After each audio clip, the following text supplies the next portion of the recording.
and another programming session brought to you on Facebook and YouTube Live.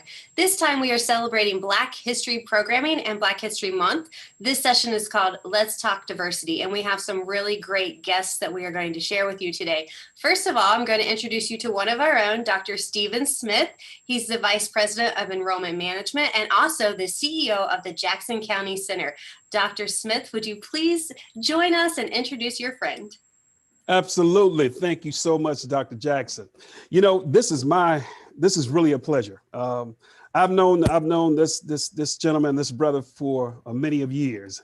And I call him a brother because not only is he a good friend, but he's a good fraternity brother. We are men of Omega. I must say that about Dr. Smith. And Omegas, we believe in leading the way. So I want to give you a brief introduction of Dr. Smith, and then we're going to bring Dr. Smith on. Dr. Rodney Smith is the inaugural Vice President for Access and Engagement at William Jewell College. In this role, he provides strategic leadership for the college regarding issues of diversity, equity, inclusion, and belonging. Dr. Smith oversees the work for the Center of Justice and Sustainability, which promotes cross-cultural engagement among students, faculty, staff, and community members of all identities and all backgrounds. Dr. Smith recently wrote and published a book entitled, Are We Really Crabs in a Barrel? The Truth and Other Insights About African-American Community, as well as a chapter on the anthology entitled Trayvon Martin in Us, An American Tragedy. Dr. Smith holds a Doctor of Education degree from Tennessee State University, a Master's of Education degree from Tennessee State University, and a Bachelor's of Art degree from Morris Brown College located in Atlanta, Georgia. Dr. Smith, it is my pleasure, and I want to thank you so much, man, for coming and spending some time with us and sharing what you have to share with us. Thank you so much, Dr. Smith. I want the audience to know that, yes, I agree with everything Dr. Smith said with regards to our friendship and being men of Omega, but I'd also like to say that Dr. Smith has been a big brother to me. He has been a mentor. Yeah, and I know I have gray in my beard, and what am I talking about? Mentors. We all need guidance, no matter how old we are. And this brother has always been literally a big brother to me in the industry of education. We met, like he said, years ago, and he took me under his wings, and our friendship have lasted throughout the test of time. And so I appreciate, so when he called me, when he emailed me about this opportunity, I said yes before he finished the question. Because he means that much to me. Of course, I would rearrange my schedule to do this today, simply because of Dr. Smith asking me to do it. So I prepared a PowerPoint presentation for you today to talk about some things I think that are near and dear to my heart, some things that I do in the community, and more importantly, some things that I think about. And as you can see, I've chosen for a theme or a title, creating a belonging through an understanding of race in America. And I think race is one of those things that has been so misunderstood in our society, because the truth of the matter is, you know, race is a specious classification, meaning a false classification. It is not scientifically significant. In other words, you know, Dr. Jackson, Tori, and I could be more alike genetically than Dr. Smith and I. And science has proven that, but yet and still, this is not the part where I say race doesn't matter. Race has extreme implications in our society. I can share and rest assured that I have experienced some of those fallacies, if you will, in our society about race. So I'd like to unpack some of that with us today, and even talk about some things that I believe are some points in history. Since this is indeed Black History Month, I'll take us through a walk, an analysis, if you will, of American history, and talk about where I think this notion of systemic racism even originates, where it comes from. What do I mean, and what do other scholars mean when they talk about this idea of systemic racism? But before we get into that, I start all of my presentation with this word, sawubona, which is a South African greeting. And as you can see, it says, I see you. And the first time I heard this greeting, it really resonated with me because, like many of you who are watching the programming today, you've probably felt like you've been rendered invisible in some cases. It resonated with me because I've been made invisible in a lot of cases. And so I love the fact that this greeting speaks to this idea of seeing someone, not just in the physical, but seeing them for who they are. And interestingly, when someone were to greet you in a South African greeting, a sawubona, your response would be sikona. And as you can see, sikona means I am here. Well, in other words, it says, well, since you see me, then I must be here, right? And also, it's a step further for me, not only am I here, I have purpose. So again, these South African greetings have really resonated with me, and they mean something to me because it does speak to the fact that I am indeed here and I have purpose. So again, I greet you in the South African greeting of sawubona, and you would reply, if I can hear you, with sikona. So a little bit about me. All of these things that you see listed there, I'd like to believe that I am. But I think perhaps most importantly, the thing that is not listed, the thing that the job titles, if you will, that I hold in the highest regard is that of husband and father. I'm married to this wonderful lady. In fact, we moved to Kansas City about, so William Jewell College is in the suburb of Kansas City in this town called Liberty. And we moved to Kansas City some 10 years ago. And I'm often known in the community as, my wife's name is Stephanie, and I'm often known as Stephanie's husband. She's that dynamic of a person in our community. And then I had the chance to father two wonderful children, my daughter, Phoenix, who's 19 years old. She's a freshman in college this year. And then our son, who's bringing up the rear, who's 14, who is our baseball phenom, plays baseball. And we're just loving on him in that regard. And I've included the company my wife and I have started called Sophie Solutions. You'll see the tagline at the bottom of most of the slides that I have for you today. We're a consulting firm, and we talk about this notion of diversity and inclusion to a lot of organizations in a more broad way for the past year, in which I'm encouraged by that. And one of the pieces that I'll hone in on as far as who I am, I'd like to believe that this notion of being a scholar is one of them. So I've had a chance to be in the classroom for the past 25 years, unpacking and facilitating conversations and teaching the subject of diversity, equity, inclusion, belonging, race, racism. I've studied it on a personal level. And so I'd like to believe that I bring a scholarly lens to the conversation, because I know that there are a lot of feelings and opinions that we have about this notion of race in America. And those are we'll always have those feelings and opinions, but I also want to couple those feelings and opinions with facts, because facts in the end of the day are not frightening. Facts are indeed facts, and it helps us understand how we can ultimately live better together. Because again, I think an academic lens, a scholarly lens, helps us to understand that there is a robust body of research out there that talks about these issues, scientific research that helps us get a little bit more understanding and clarity with regard to how, particularly, I would argue that my expertise lies specifically in this idea of race and racism, and how it really works, because I think that there are some grave misunderstandings that we have about race and racism. Hopefully I'll be able to unpack some of that with you today in the hour that we have. So I start though with this notion of making this space a safe space and a brave space, because even those of you who are on perhaps Zoom with me, I'd love for you to perhaps use the chat feature if you have questions for me, or if you have resources that you would suggest and to your audience, to others. And those of you on Facebook, I would invite you to do the same thing. Though I can't interact with you, I don't see you on Facebook, I would invite you to interact with each other, because that's the only way we can move the needle. with regard to this idea of race and racism and difference.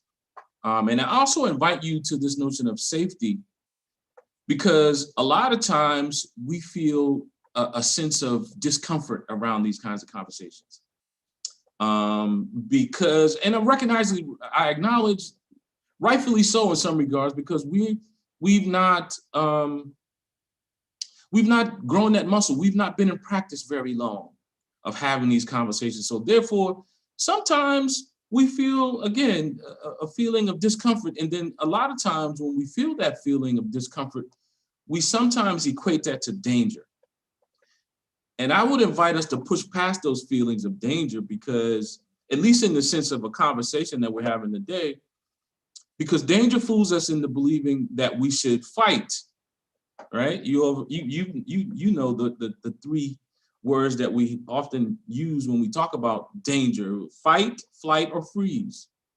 And so I invite you to push past all of those feelings. If I were to say things that you perhaps disagree with, I would ask you to be open to new information, a new perspective in which is seeing old information.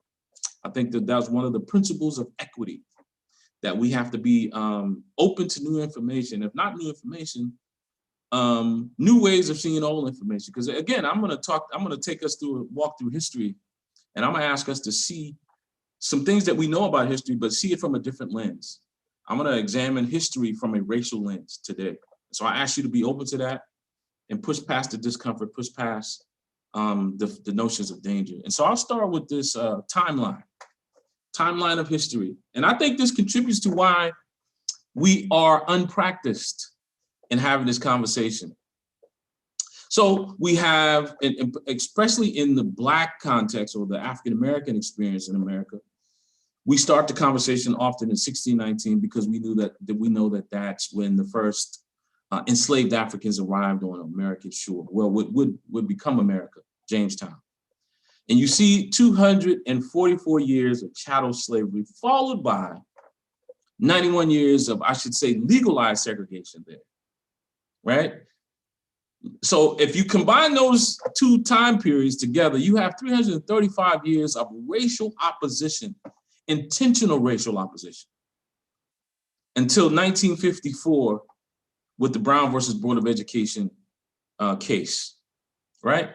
And I know some of you may even be suggesting that, Dr. Smith, you're being very generous with selecting 1954 as the current era, because we know that we've still had challenges beyond 1954. Dare I say 2021, we're still having challenges in and around this idea of race in America.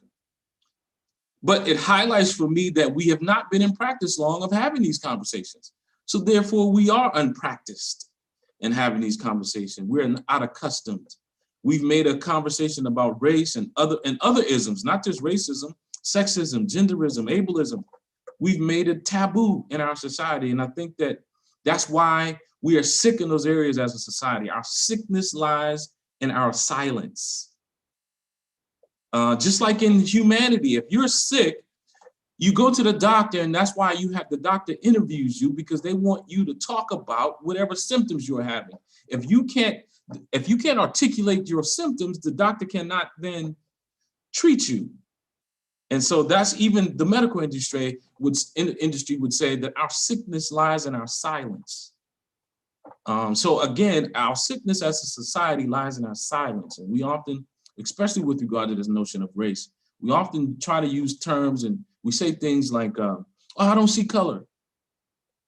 And I understand why we say that, and I recognize it as we're coming from a noble position. We're trying to say that I'm not going to treat you differently because of your color.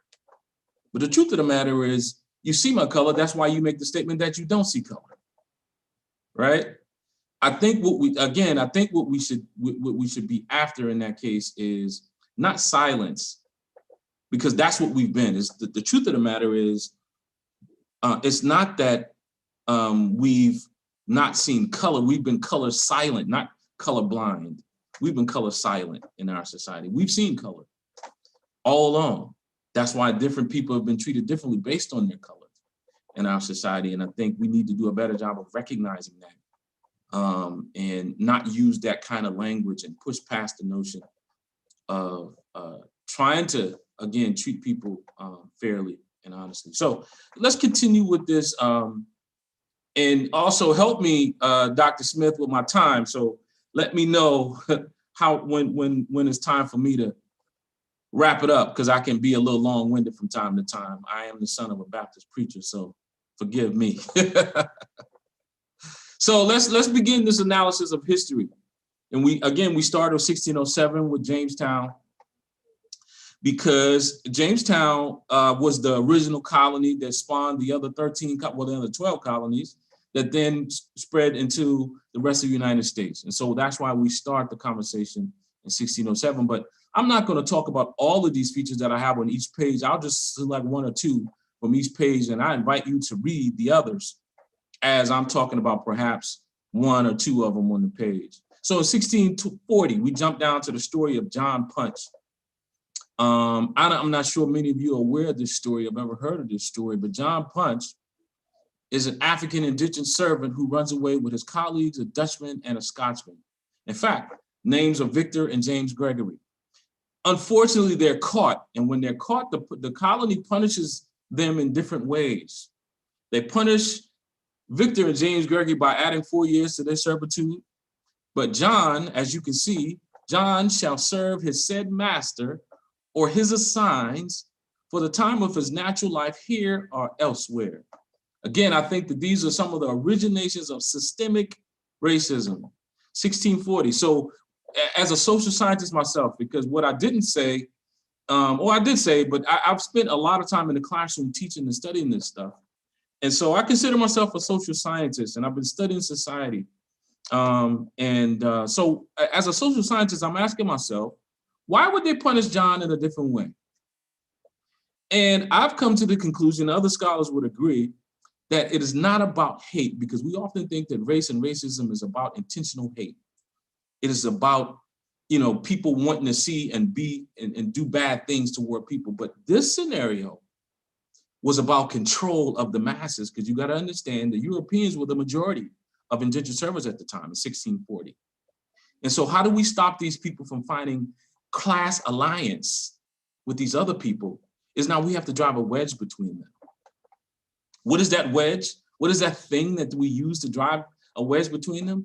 Your phenotype, how you look. Because we can't tell the difference between perhaps Victor and James Gregory, but we sure can tell the difference between Victor and John Punch, or James Gregory and John Punch, right? As far as the way they look, right? So in other words, this is the beginning of the weaponizing of our differences. Our differences were weaponized to be used against us, because prior to that, we find class solidarity. And we see this method still being utilized today of this weaponizing of our difference, whereas there are certain people that should be in alliance, but they are not in alliance simply because they look different. In other words, in layman's terms, how do you control the people who have nothing to lose? You give them something to lose. And so you give the European indentured servants status over the African indentured servants. And so now they're seeing less responsibility to each other and more responsibility within themselves as Europeans, because I'm treated differently than you, John. You get servitude for life. I only get servitude for 4 more years, right? So again, we're seeing this weaponizing of our difference. It has nothing to do with hate necessarily. The hate form of racism comes along much later, and we'll talk about that. So now, if you notice in the excerpt we talked about with John Punch and Victor and James Gregory, they were described as a Dutchman, a Scotsman, an African. So in other words, they weren't described as a white man or a black man, because white and black was not even invented yet in 1640. This notion of white and black, it wasn't even invented. But here we have in 1691, the beginnings of the definition of what a white man is and also what a white man is not, right? And so we have the Virginia House of Burgesses defining a white man as a man with no African or Indian blood whatsoever, except for the male descendants of John Rolfe and Pocahontas, who shall also be considered white. So a couple of things to unpack with this one. I know you might be saying, Dr. Smith, you got that wrong. His name is John Smith. Well, I would say to you, don't let Disney teach you history, because you're probably thinking about the Pocahontas movie and John Smith and this supposed love story that happened between John Smith and Pocahontas. I would offer to you, it wasn't necessarily a love story. In fact, I would argue that it wasn't a love story at all. John Rolfe was a tobacco merchant, and he was after land. Pocahontas was the princess of the Powhatan Nation, Powhatan, I think is the spelling of the nation in which he was a part of. And her father, the chief of the Powhatan Nation, John wanted access to Pocahontas's land because he wanted to grow tobacco so he can take tobacco then and sell it back in Europe and all over the world. So he was after the land and not necessarily the love of Pocahontas. And also there are historians that say that John Smith was as old as 39 and Pocahontas was 13. Again, these are things that we're not told directly in our history books, but I think, again, I'd like for us to analyze our history through a racial lens and not necessarily through the lens in which we were taught. And let me back up, though, a little bit more about this particular story. The Virginia House of Burgesses is a very powerful, I don't want you to misunderstand or discredit the Virginia House of Burgesses. They are a powerful group of men who eventually becomes Congress. Because again, Virginia is the original colony. They set the law. And so they eventually morph into what we call Congress today. In fact, many of our founding fathers of this country began their political careers as members of the Virginia House of Burgesses. One being President George Washington was a member of the Virginia House of Burgesses before he becomes president of the United States. So again, this is a very powerful organization attempting to define what a white man is and what a white man is not, and not just for its happenstance or just for the sake of defining that, but to benefit themselves and others who look like them to the disadvantage of others who are not considered white. All right? So we see this thing repeatedly throughout history. If you were to look at the other points of history that I have on the page, Virginia passes a law to provide white indentured servants with 50 acres, 30 shilling, again, right? So this is also where the comparison to when Africans were finally freed, that we were supposed to get 40 acres and a mule that we never got. That 40 acres and a mule is based on this Virginia law that we never got, right? And then the state in which I'm from, where South Carolina became the first state to prohibit education of enslaved Africans.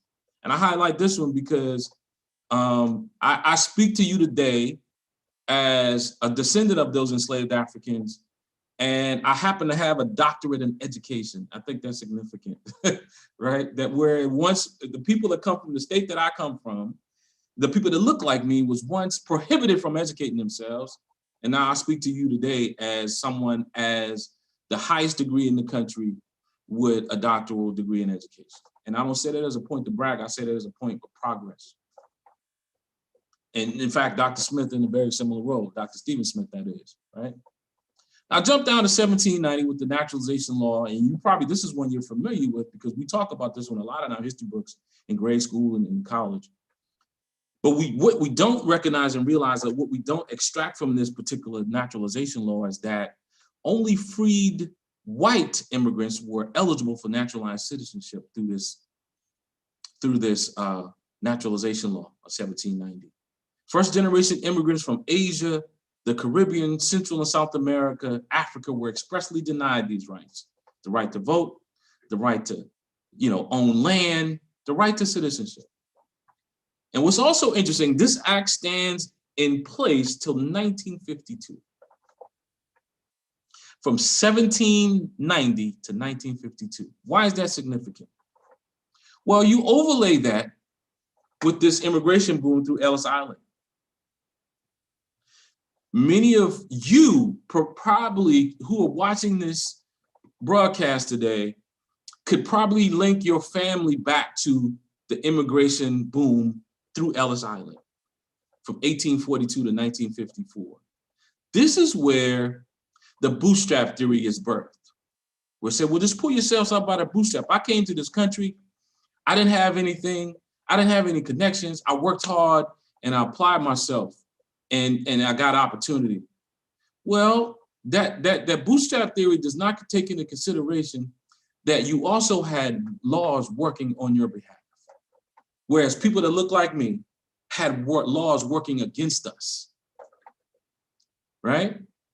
And again, I'm always careful at this point to suggest that I'm not suggesting that we should have a movement that would be akin to anti-whiteness in our country. I think we should have a movement. My conversation is about anti-racistness, if you will. It's not about, but it's about the truth of the matter is, like I said earlier in my opening remarks, facts are not frightening. These are just the facts. This is what happened in our country. And we need not continue to brush it under the rug as if it's not significant and that it doesn't contribute to how we live today. We cannot divorce ourselves from our past. Our past contributes to how we live today. And again, I'm not suggesting that these people who came through Ellis Island of European descent did not work hard. Sure, they worked hard. They didn't know the language. They didn't know the people. Yes, they worked hard. But I'm suggesting that they had other things working hard on their behalf.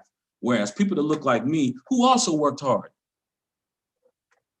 did not have those same benefits working on their behalf, right? Who worked harder than enslaved Africans? Who worked harder than sharecroppers? Who worked harder than, Pullman porters on trains? Who worked harder than domestics? Who worked harder than farm workers of this era, which were many people of color? So, I lament this idea that people of color in particular, that we've had this narrative throughout history that we're lazy. We've been the opposite of lazy, right? But I think this is where the bootstrap theory comes from, that, our brothers and sisters from European descent came here and worked hard and made something of themselves. But I think what we discount is that we don't recognize that they had other laws and acts working on their behalf. So we jump down to, I'll talk about two on this page. We jump down to the Treaty of Guadalupe Hidalgo, and then I'll talk about the 13th Amendment after. So the Treaty of Guadalupe Hidalgo is a treaty that was signed between the United States and Mexico after the Mexican-American War, right? And so again, as a social scientist, what you see on your screen is a map of what Mexico used to look like prior to this treaty. So America indeed won the war. We indeed won the war between Mexico and the Mexican-American War. So, and what we've always been taught and what we've always thought, that to the victor goes the spoils, right? So my question again, as a social scientist, why did America take all of Mexico if we won the war? To the victor goes the spoils, right? So here's what I believe happened and why they didn't take all of Mexico. Two reasons. 1848 also coincides with another significant thing that happens in America. It's called the Gold Rush. The Gold Rush happened in 1848. The California Gold Rush started in 1848. So I think American officials understood and knew the rich minerals, the resources of the land. So I think in large measure, we were after the land more so than the people. We were after the resources of the land. Point of fact, I live in Kansas City. The Kansas City Chiefs beat a team in the Super Bowl last year called the California 49ers. Many people don't know that the 49ers is named because of the 1849 was the height of the gold rush. Right? So again, I think American officials understood the richness of the land. We were after the resources of the land and not necessarily the people. And I don't need to tell you how rich with resources Texas is with oil. So we were after the land and not necessarily the people. There's some scholars that says, that our brothers and sisters from Mexico, when they're making a migration back or immigrating back to the United States, they're not immigrating they're coming back home. That they didn't cross the border crossed them. And so the second question, or the second point that I would make is as to why I think American officials did not take all of Mexico. Well, the part of Mexico that is Mexico today is the densely populated portion of Mexico. That's down at the bottom of the green on your screen. That's where most of the people live. And so if you take all of Mexico, you have to take all of the people, and those people become American citizens at that point. And obviously, based on the laws that we've been talking about, where they're significantly trying to shape and formulate laws that are beneficial to white people, let's just be, again, facts, America would no longer be a majority white country at this point if they take all of Mexico, because the people are not white. So I think those are the two reasons. We were after the land, and we didn't take all of Mexico because we knew it would no longer be a white dominant nation. And again, that is just not my synopsis. There are other scholars who would agree with me. Moving on, I talked about the 13th Amendment, and many of you have watched, and if you haven't, I would invite you and encourage you to watch a documentary called 13th. It's on Netflix. It talks about the 13th Amendment, and it coincides with the celebration of many African-American people called Juneteenth, because as you all know, the Emancipation Proclamation took place in 1863, but the large majority of African-Americans who were indeed enslaved didn't find out about this proclamation until 1865. But it also coincides when the 13th Amendment was established. And the 13th Amendment indeed abolished slavery, except for if you were convicted of a crime. I think it is, I don't think it's coincidental. I think it was intentional. Because this is where the criminal black man image begins to reveal itself.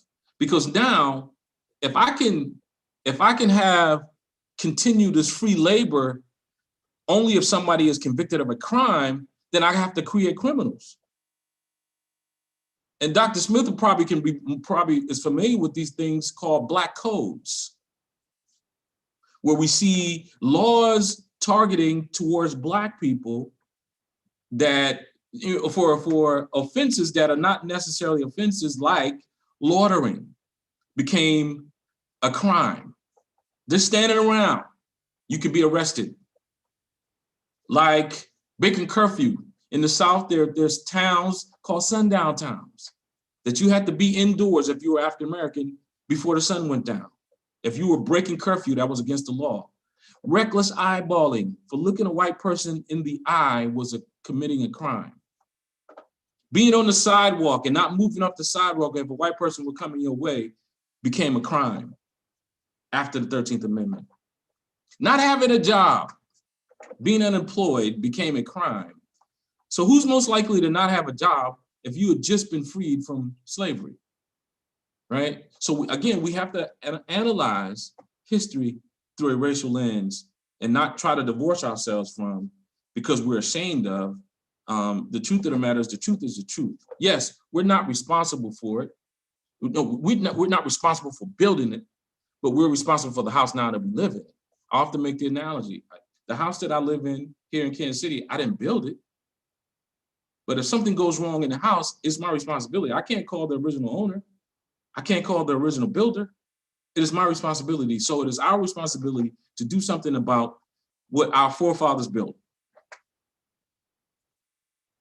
And the one that I like talking about the most is this 1933 piece, the Homeowners Loan Corporation, which is, you know, many of us talk about this idea of redlining in their various cities, but we don't know where it came from.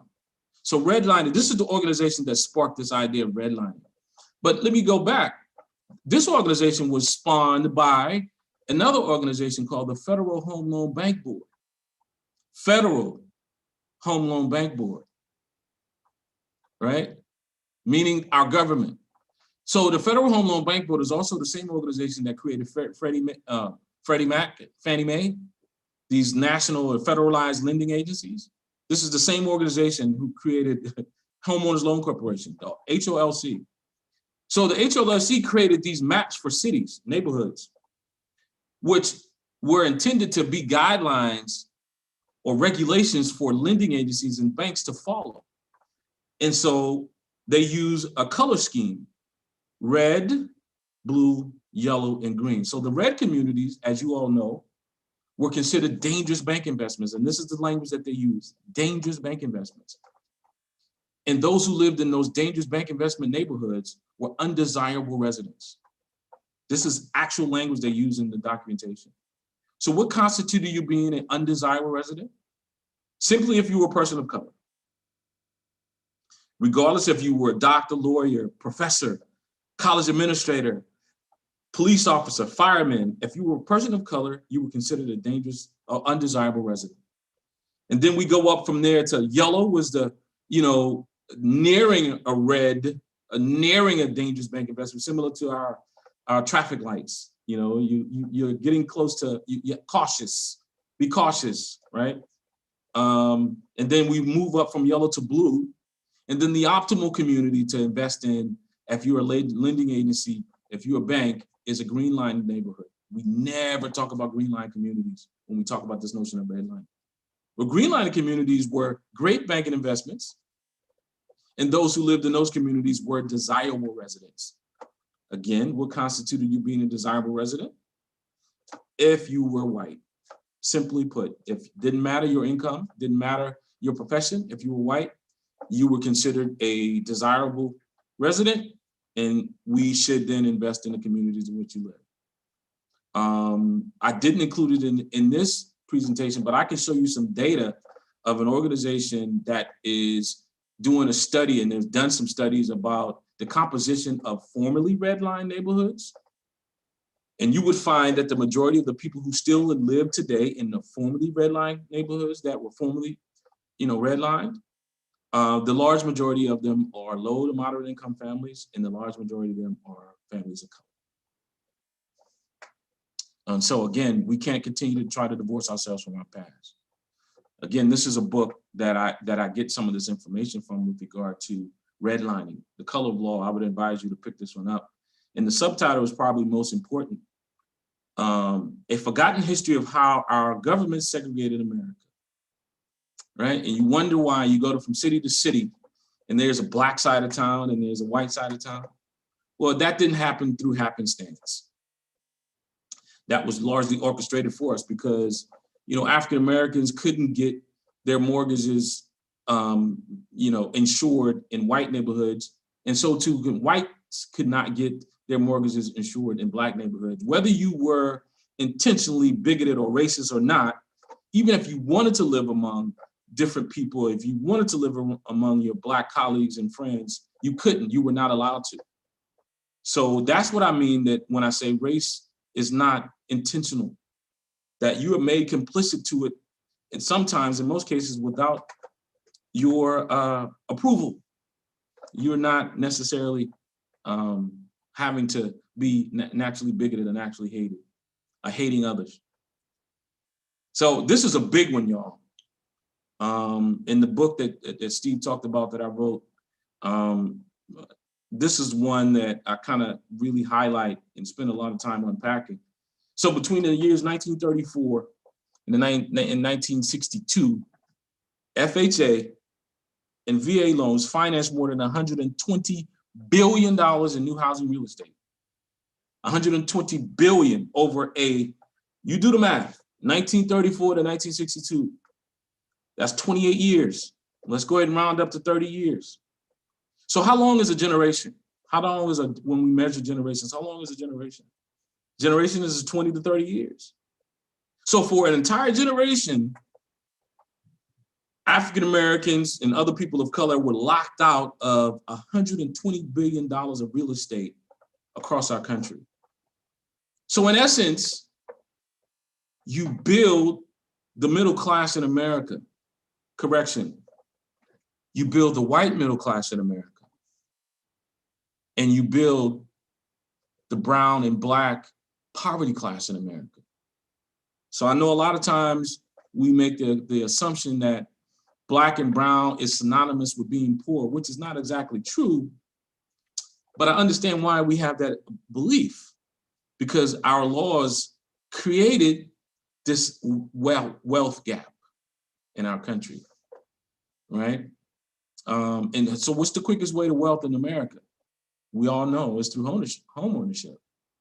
And we cannot continue to believe that Black and brown people don't own homes simply because they are not smart enough, they're not motivated enough, that they don't want to, they didn't pull themselves out by the bootstrap. Not true. Not true.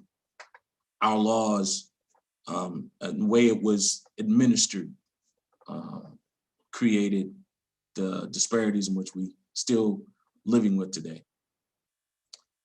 So imagine we've been playing a Monopoly game, and I've allowed half of you to play the game for, the 30 or 40 minutes that we've been talking. And you all are having a good time playing the game, while the others of us who are not allowed to play just yet, we're watching you all play. And after 30 minutes or an hour, the group that was not allowed to play is now allowed to play. But in order to play, we have to find some sort of indication that we're in the game, because the official tools of the game are already being utilized. The car, the thimble, the little puppy, they're all being used already by the people who started the game first. So in order for me to start the game, I get a bottle cap, from my water bottle, and now I'm in the game. Maybe Dr. Smith will grab a penny out of his pocket and we're playing the game now. You give us the $1,500 to start the game. And we're going around the board, and at the conclusion of the game, who do you think, which group is most likely to produce the winner? The group who started the game first, or the group who started the game second? You don't have to answer that. That's rhetorical in some regards. Well, there's a scholar that I know of at North Carolina A&T State University would actually do this in her classroom. She would actually allow half her students to play Monopoly, and the other half would watch, and then she would allow the second half to start playing the game. And she started noticing some dynamics and how students would interact with each other and play the game. And so she turned it into a research project. So she started observing and noting it and published it. And as you can see, the title of the study is "When the Rules Are Fair, but the Game Isn't." And the findings from the game, from her research, said that the group who started the game second often lost their motivation to play the game soon after joining the game. In fact, she said the group who started the game first, upwards of 95% of the time, produced the winner. The group who started the game first, most likely started. They always. I think she used the language almost always produced the winner. The group who started the game first. And then the group who started the game second, she also noted that they would often roll their die, wishing to land in jail, so they can just be and not have to pay out. So another rhetorical question I ask you, does that sound anything remotely familiar to how society is in general, the society that we live in? Right? So we have to stop fooling ourselves that people just want to live in destitution because they want to live in destitution. People don't choose to be poor. People are made poor by circumstances. And some of us are fortunate enough to work out of that. Some of us are fortunate enough to not ever have to deal with that because of our family line and family lineage. But we have to not fool ourselves that we've done something great to do that. It is our forefathers that created the circumstances in which a lot of us are now live by. And, you talk about this notion of bootstraps, that there are some people that indeed pulled themselves up by the bootstrap, and now are, playing the game, even though the rules were not, exactly fair, or the game wasn't, I should say, according to Dr. Yost here. So I thought I'd also spend a few minutes, the last 5 minutes or so, unpacking some definitions, if you will, some key terms that we often throw around in relation to this notion of diversity, equity, inclusion. And so just for the sake of time, I'll go through this really quick. I'm not going to even read these definitions. I'm going to just give you my interpretations of these definitions. And diversity, I have another slide in a few minutes that says diversity is just a fact. Diversity is, humanity is already extremely diverse. I often jokingly say, you walk outside right now and you see a beautiful bed of flowers with a variation of flowers in the bed. We don't say, oh, look at that beautiful, diverse bed of flowers. We don't say things like that when we talk about vegetation because we inherently understand that vegetation is extremely diverse. Well, so too is humanity. So I think what we mean when we have these conversations about diversity is that we recognize that we've attempted to ignore the diversity that humanity already is. I think inherent in this notion that we need more diversity is saying that I recognize that we've been woefully underutilized the diversity that the universe has already made us to be. I think that what we're saying is that we have to diversify the halls of power in decision-making. That's what we're saying. And so belonging, we move on to belonging. Belonging is, I often say, the goal of it all. Not just the goal, but the glue. It keeps us all together. That people are looking for belonging. And people need belonging in order to be productive. I say, and especially in the educational sense, that we're talking about higher education today. In the educational sense, belonging is the lubricant for learning. When students don't have to fight for place and space, they're freed up to then do the work that they came to do in the academic realm, right? But if you have to fight for place and space all the time, you can't focus on the academic. So belonging is the goal. Inclusion is taking advantage of the diversity that already is there, that already exists. We have to do the work of including the diversity. There's no sense in just bringing diversity to the table without including their voices. That's what inclusion is after. And that's what we mean when we say inclusion. Include the voices, not just have them at the table and say, well, you here, now you got to assimilate and do the way, you have to act the way I act, and you have to speak the way I speak, and you have to live the way I live. That's not inclusion. That's assimilation. Equity, this is the one we conflate with equality the most, right? Equality, as it sounds, you give people equal things, right? You give people the same thing. The goal is here, I give you the same thing to reach this goal. But equity says, no, I give you what you need to reach the goal. Here. You see the tree? The tree is slightly tilted. And so one person is having an advantage if you give them equality, if you give them the same size ladder. Equity is the person on the right needs a bigger ladder. And it's okay because the goal is getting the apples off the tree. And justice is at the bottom. I love it. You put these brackets and braces on the tree to even the tree out. So you don't have to use different size ladders, right? So that's justice and that's equity. And equity, I give you a great example of equity in our society that we overlook sometimes.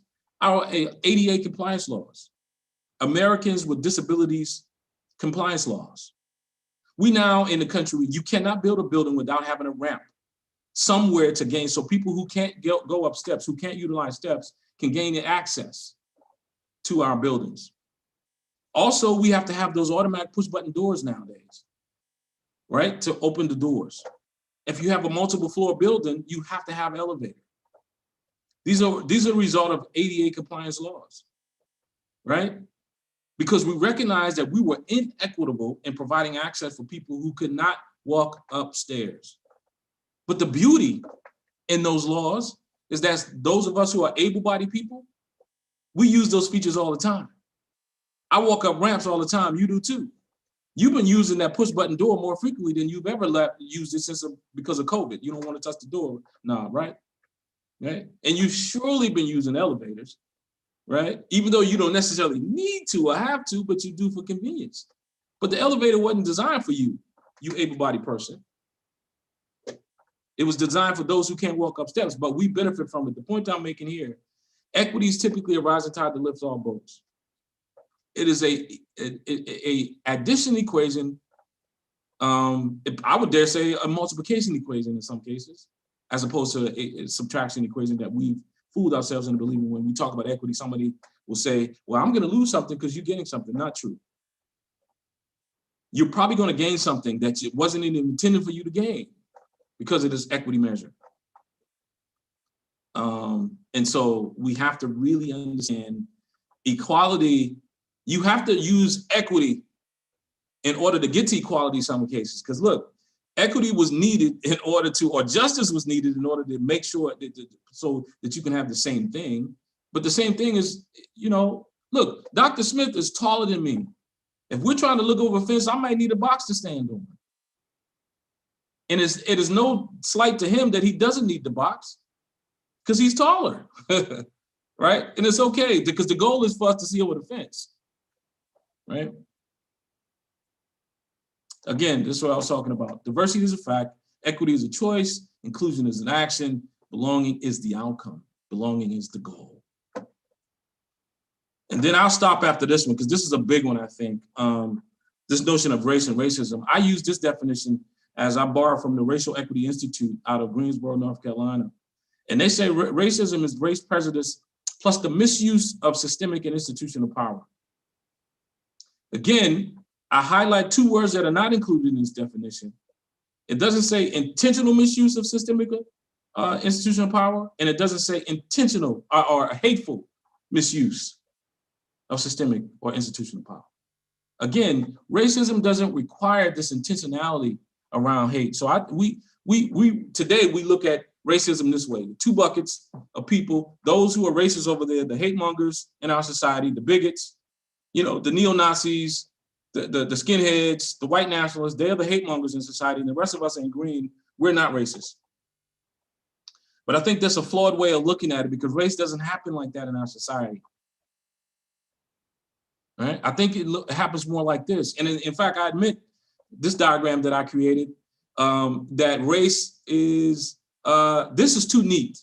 This is too clean to how race really works in our society, where we have these moments of acceptance, moments of setback, moments of clarity, moments of confusion, moments of growth, moments of, so here's I absolutely will end after this next slide.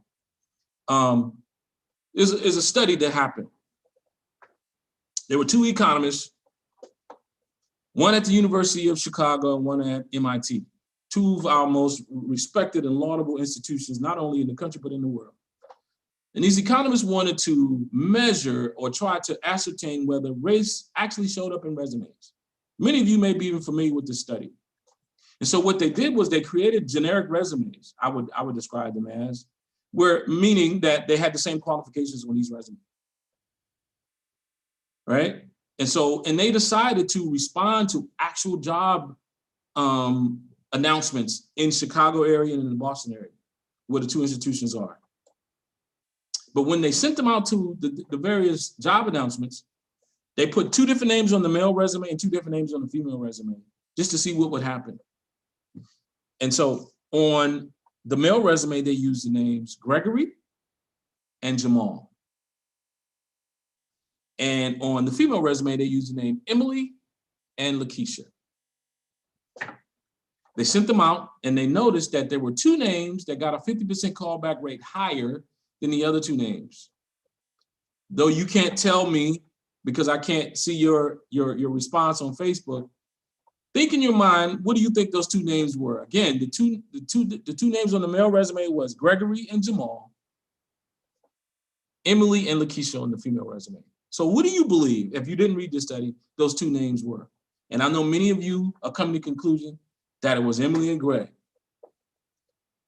that got 50% callback rate higher, right? So are we suggesting that those hiring managers at 1,300 institutions were all hate mongers? Are we suggesting that they were all bigots? In fact, are we suggesting that they were all white? They weren't. This is how race happens in our society implicitly. And we say implicit bias. But what is the bias in relationship to? The bias is in relationship to race. So in other words, most of us are in the middle, where we are operating in a racialized society, where we're making racialized decisions on a daily basis, and we don't necessarily know that we are. That's how race works in our country. It's not always about hate. Yes, we do have hate mongers in our society. I would describe them as such, hate mongers. And the rest of us are implicitly biased about race. I conclude. Brother Rodney, Dr. Smith, what a thought-provoking, what a fascinating presentation. And I can tell you from experiencing it, I was indeed uncomfortable at moments, but the knowledge that was brought forth was absolutely phenomenal.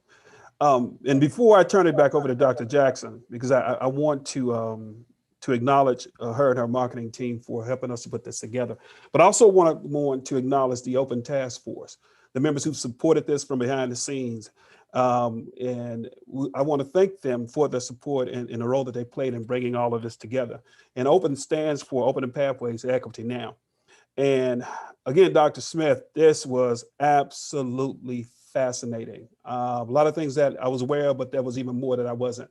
And I want to thank you so much, brother. You know, I love you.